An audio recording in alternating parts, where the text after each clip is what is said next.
Even better, however, in a single tenant triple net property, the tenant normally actually contracts for and has the repairs and maintenance and other items done, the snow removal and things along that line. If you own a 20 tenant shopping center, you're probably contracting for the snow removal and the repairs and the other maintenance and other obligations, and you're paying for them, and then you're billing them back to the tenants. They pay estimated portions of that monthly to what you think your costs are going to be throughout the year.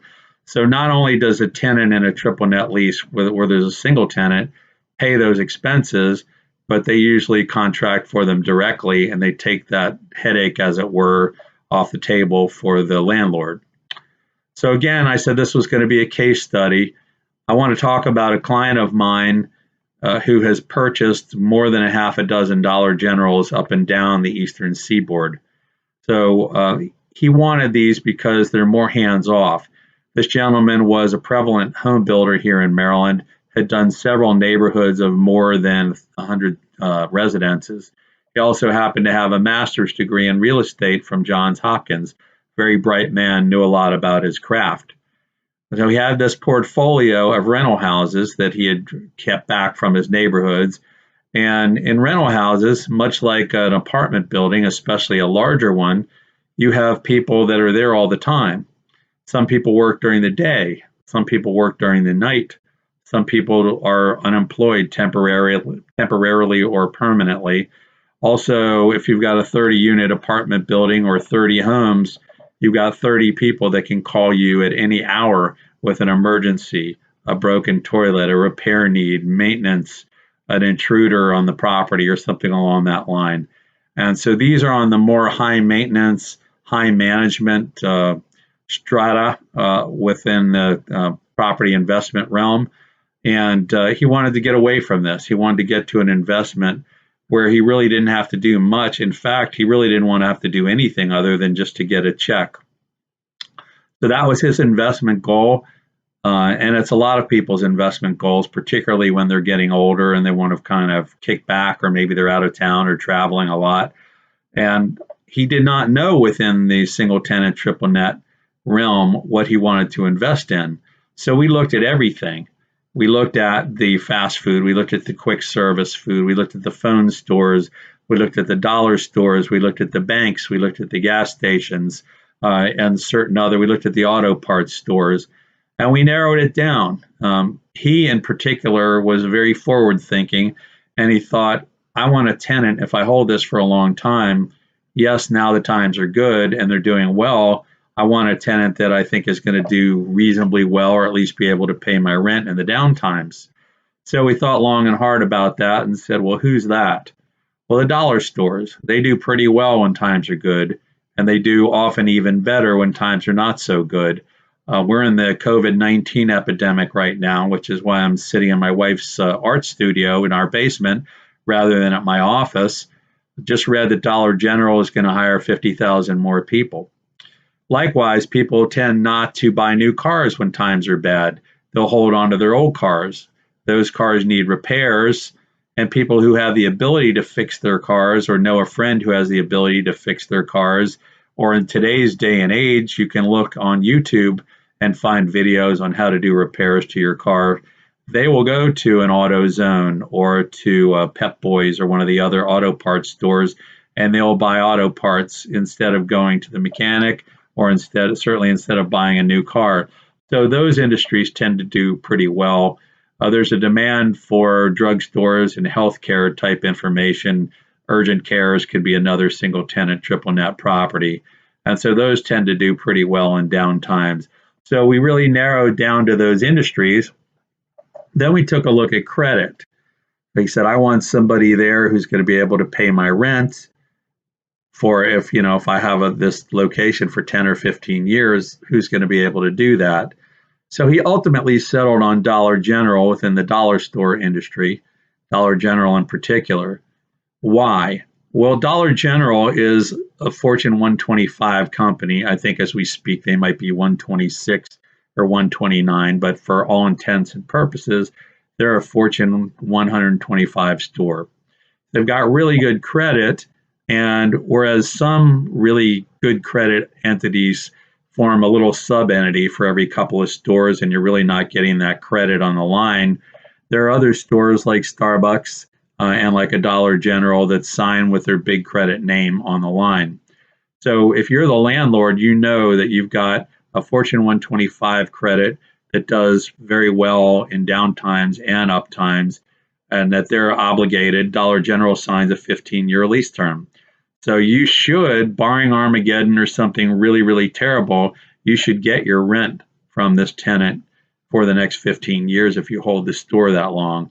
All of these parameters were important to him, and they're important to a lot of people, a lot of clients that invest in these types of things.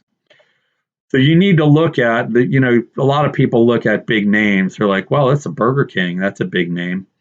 Not to pick on Burger King, but it's just a good example. Well, there are Burger Kings for sale where Burger King is the tenant, where it's a corporate Burger King. It's owned by the big corporate entity for Burger King. But there are also franchisees that might have 2 or 3 Burger Kings, and they'll open a Burger King, and they'll sign leases for a Burger King.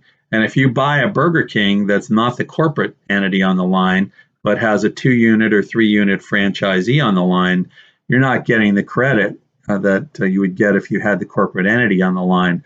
So even amongst the big names, you really need to look behind the veil, as it were, and see what the credit is that's actually signing on the line for you. Now, safety is a big concern for a lot of people that make this particular type of investment. But when you look at safety, sometimes you don't get a very good return.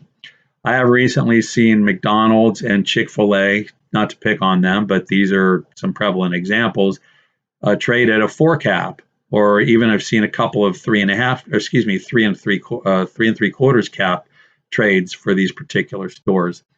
A Dollar General is a nice blend between safety and return.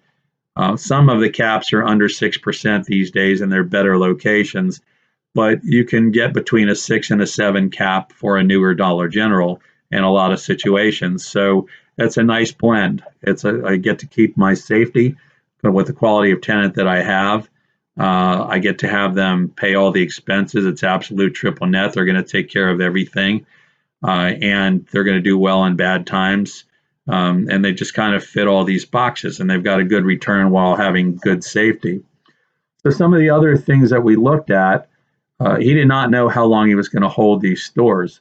So the Dollar General had a nice 15-year lease, and he said, well, okay, if I hold this thing to the end, what am I going to do with it? Or if this, terrible situation breaks out and Dollar General is somehow gone, what am I going to do with the building?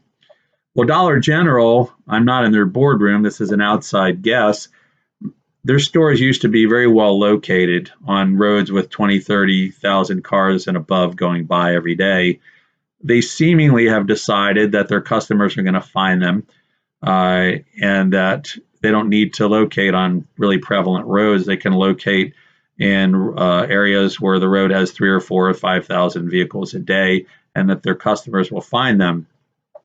If you're a landlord and you hold the property throughout the whole 15-year lease term and they don't renew, for instance, maybe they elect to build a new store in a location 2 blocks up because that's turned into a better location for them, then you have a building that's, most of their locations are 9,100 square feet. You've got a 9,100 square foot former dollar store on a road with 3,000 cars a day going by. So you bought it because it had a big Fortune 125 great investment grade credit tenant. Now who are you going to lease it to? It's probably going to be someone local, mom and pop, that isn't going to have that great amount of credit. So you want to look at their location. This particular client only got the better Dollar General locations. He took a little bit less of a return on them, but we only wanted to locate on roads that had 20,000 vehicles per day or more on them, because if the end of his tenancy with Dollar General came, he would have a better shot at leasing these out to someone else.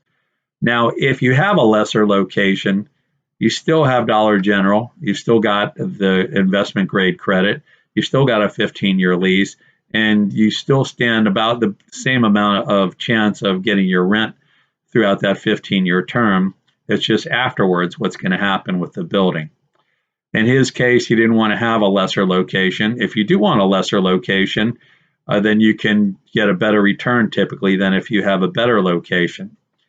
Another consideration for him and for other people, and again, he didn't really know right then, not with his first purchase, but he found out that he really was only a 3 or 4 year holder. If you're going to hold this Dollar General for 15 years, you're at risk of what's going to happen at the end of the term. If you're going to sell it after 3 or 4 years, usually you'll do a 1031 exchange and buy another store. And there are reasons behind that I'll explain to anybody personally if you want to call me to talk about your own investment parameters. But if you're only going to hold it for 3 years, then you don't have a concern as to what's going to happen at the end of 15 years. And maybe you would want a store in a lesser location and get a little bit more of a return. So these are just some of the factors that we look at when looking at a single tenant triple net investment. There are a lot of them. I can't cover them all in one video. So I'd love to speak with you individually. As I always say at the end of my videos, I in no way intend to give anyone specific investment advice. Everyone is different. Everyone's needs are different. Everyone's parameters and hot buttons are different. If you want to talk to me about your particular investment scenario, strategy, portfolio, give me a call. I'm at 443-529-0505.